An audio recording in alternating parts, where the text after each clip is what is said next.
tout le monde, aujourd'hui on va vous conseiller comment acheter une pitback d'occasion, vous donner 2-3 astuces. On sait que tout le monde n'a pas les moyens de s'acheter une moto neuve. Nous les premiers on est passé par là, donc on va essayer par rapport à cette petite vidéo de vous dire quel élément à surveiller sur votre prochaine mini-moto. Donc pour commencer, on va parler de l'esthétique de la mini-moto. Le côté esthétique peut être en rapport aussi avec l'entretien de la moto et côté mécanique. Voilà, une moto qui est assez propre veut dire par la suite que le moteur par exemple a été bien entretenu, ça peut donner une image. Donc côté esthétique, ben, c'est tout ce qui est, on peut voir à l'extérieur de la moto, donc le kit carénage pour commencer. Pas d'éléments cassés, pas vraiment de grosses rayures. Pareil pour le kit déco, pas de déchirure, on regarde s'il n'y a pas d'éléments manquants dans tous les sens. On peut aussi regarder sur le devant de la pitbike les protège-fourches, donc voilà, qui représentent aussi l'état du carénage de la pitbike. Et pour finir, la selle, donc en elle-même, et la housse de selle. Donc la housse de selle, la partie où on est assis, savoir si elle n'est pas trop dégradée, savoir s'il n'y a pas de déchirure par rapport à des chutes par exemple. Et on peut vérifier la densité de la mousse, qui voudrait dire si elle est trop molle, la moto a eu beaucoup d'heures. Donc voilà pour ce qu'il y a à regarder pour la partie esthétique. Par la suite, on attaque le poste de pilotage. Donc on peut commencer par le guidon qui ne doit pas être tordu, bien dans l'axe par rapport aux pontées de fourche et bien serré aussi. Les poignets, donc bouchés aux extrémités, avoir une bonne garniture qui ne doivent pas être lisses. Une poignée de gaz qui revient bien, qui ne doit pas être bloquée. Les leviers pareil, qui doivent bien fonctionner, qui ne doivent pas forcer. On peut attaquer par la suite les gaines et câbles, donc de gaz et d'embrayage, qui ne doivent pas être effilochés et suivre l'ensemble pour avoir un passage de câble correct, pour pas que ceci force. Le guidon qui doit être aligné par rapport à la roue avant, donc pas avoir quelque chose de désaxé, ce qui faudra dire qu'il y aura une fourche peut-être d'œuvrier ou autre.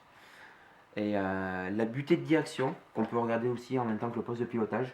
Donc pour celle-ci, elle se trouve sous le cadre. En général, c'est ici. Et une butée de direction voudra dire que la machine, si elle est abîmée, aura eu un gros impact lors d'une chute. Donc à vérifier éventuellement. Prochaine étape, donc vérifier les suspensions, fourche et amorto. Donc pour la fourche, on regarde le tube et fourreau de fourche. Donc vérifier que ceci n'ait pas de grosses rayures, n'a pas de gros impact, surtout pour le bas de la fourche. Ça voudrait dire que ça pourrait occasionner une fuite.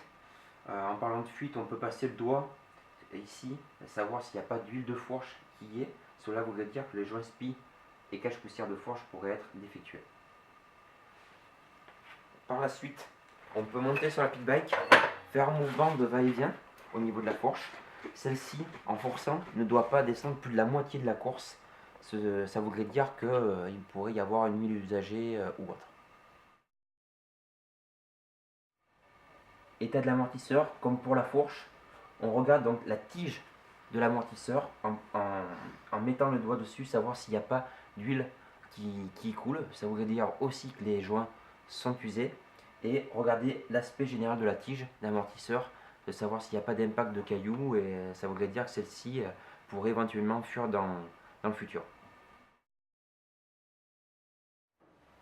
Prochaine étape, donc regarder l'état du cadre à bras oscillants et les roulements. Donc là c'est vraiment visuel. Donc suivre l'ensemble du cadre s'il n'est pas tordu, il n'a pas d'impact. Suivre l'intégralité des structures sur tout le châssis.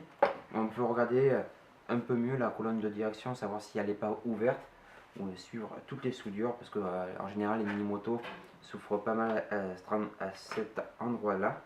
Les roulements de colonne de direction sont à surveiller. Donc pour vérifier, on prend la fourche et on fait un mouvement de va-et-vient devant-derrière. Donc là on sent qu'il n'y a pas de jeu. Donc c'est comme ça qu'on vérifie les roulements, ainsi que les roulements de bras oscillants.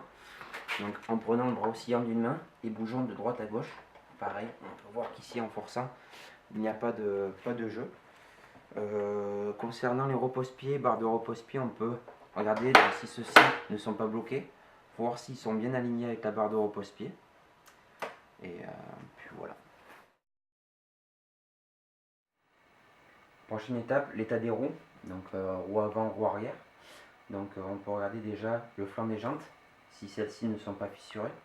L'état des rayons, donc s'il n'y a pas de rayons manquants ou cassés. La tension des rayons, on vérifie toujours 2 par 2. Vous pouvez retrouver d'ailleurs le tuto sur notre blog. Le voilage, donc en faisant tourner votre roue, ça va percevoir si elle n'a pas un mouvement de droite à gauche. Pareil pour le jeu des roulements de roue, donc savoir en prenant la jante savoir, et la bougeant de droite à gauche pour s'apercevoir s'il y a du jeu ou pas au niveau des roulements. Et l'état du disque, donc vous pouvez éventuellement regarder l'état du disque si celui-ci n'est pas trop creusé, ça voudrait dire qu'il a beaucoup servi. Et toujours pareil, en faisant tourner la roue, faites-vous un point de repère et regardez si celui-ci n'est pas voilé. Autre étape essentielle dans une moto d'occasion, donc l'état du kitchen, qui veut vraiment dire quand même l'état que l'ancien propriétaire a donné à la moto. Donc 3 éléments à contrôler: pignon, 2 sorties de boîte, couronne et chaîne. Donc voilà, au niveau des pignons et couronnes, ça va être l'état des dents, donc ils ne devront pas avoir de vagues et de forme très pointue, ce qui voudrait dire que ces deux sont vraiment à changer. L'état de la visserie aussi, savoir si déjà les 2 éléments sont bien serrés et ont une visserie en bon état. Au niveau de la chaîne, bon, elle doit avoir une bonne tension, donc là, comme c'est le cas sur un trépied, 2-3 doigts à partir du pattern chaîne. Elle ne doit pas sortir trop de la couronne, donc ce qui voudrait dire que pareil, les maillons et trop de jeu. Elle ne doit pas avoir un jeu axial trop important par rapport à l'alignement du bras oscillant. Donc là, on est à peu près maximum 4-5 cm de jeu. Elle ne doit pas avoir de point dur quand on fait tourner la roue. Donc, ce qui voudrait dire aussi que la chaîne est vraiment trop usée. On peut par la même occasion regarder l'état du guide chaîne, donc qui doit être aligné par rapport au bras oscillant, être bien vissé, et regarder l'état par l'extrémité, savoir où en est l'usure. La roulette, donc en haut et en bas, parce que des fois il y en a 2, et le pattern chain aussi, vérifier son usure. Donc on peut vérifier le freinage. Le freinage, donc j'ai parlé des disques tout à l'heure en même temps que les roues. Si vous avez oublié de le faire, vous pouvez toujours vérifier. Donc pas de voilage au niveau du disque et pas qu'il soit trop creusé. Ensuite, vous pouvez avoir regardez l'aspect des plaquettes, garniture des plaquettes, qui ne doit pas être à la ferraille comme on dit, donc avoir quand même assez de matière, signe que le freinage est bon. Suivre l'intégralité des durites, si elles ne sont pas pincées ou coupées, ça voudrait dire que voilà, qu'il y a un mauvais freinage. L'état du liquide, s'il y a un petit hublot au mètre cylindre, si le liquide est trop foncé, vraiment trop noir, ça voudrait dire que l'élément n'a pas été purgé depuis un moment. Donc vérifiez toujours un bon feeling avec le levier et la pédale de frein arrière. La pédale de frein arrière, vérifiez qu'elle ne soit pas tordue et qu'elle ait un bon mouvement aussi par rapport au mètre cylindre.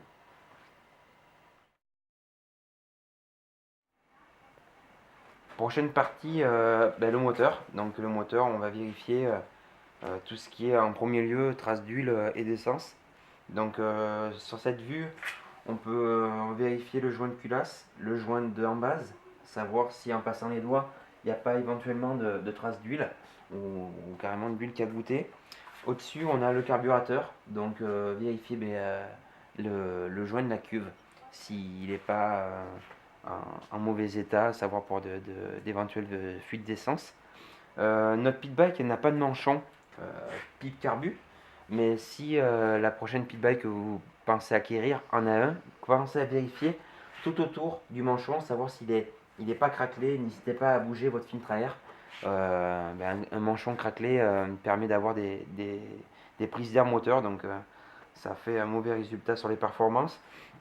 Et en même temps, mais un bon état de filtre à air dépend de la vie du moteur. Donc le filtre à air doit être bien nettoyé, bien graissé et avoir une mousse qui n'est pas trouée. Sur notre vue, on peut contrôler le sélecteur, donc il a un bon mouvement et qui n'est pas tordu. Et l'axe de sélecteur, donc on peut prendre en bout d'axe et vérifier de haut en bas, savoir si le jeu est nul ou savoir si par exemple l'arbre de sélecteur n'est pas tordu. Pour notre pitbike de démo, on a un sabot moteur, mais toutes les pitbikes n'en sont pas équipées. Donc on vérifie tout le côté sous-moteur, donc qui comporte pas de traces de projection de cailloux ou autre. Donc vérifier le joint aussi central, qui comporte pas de fuite d'huile, le bouchon de vidange, qui par rapport à un joint qui pourrait être vieux, vérifier s'il ne fuit pas, et puis voilà, l'état du cylindre, tout ce qui est carter permet de voir aussi l'utilisation et l'entretien qu'a eu la mini-moto. Je reviens sur la partie moteur. Donc si vous avez l'occasion avec le propriétaire d'enlever le cache allumage pour regarder la partie interne, parce qu'un moteur 4 temps c'est pas évident, au moins le roulement de vilebrequin si vous pouvez. Donc prendre le volant moteur de pleine main et vérifier de haut en bas comme ceci, de savoir si par rapport à l'axe de vilebrequin si les roulements du jeu, et par rapport aussi, et là on peut voir si le moteur a beaucoup d'heures par rapport à votre kick. Donc le kick doit bien vous revenir.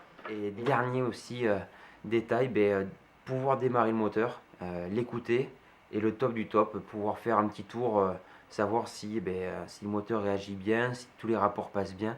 Ça permet de vraiment conclure une vente du mieux possible.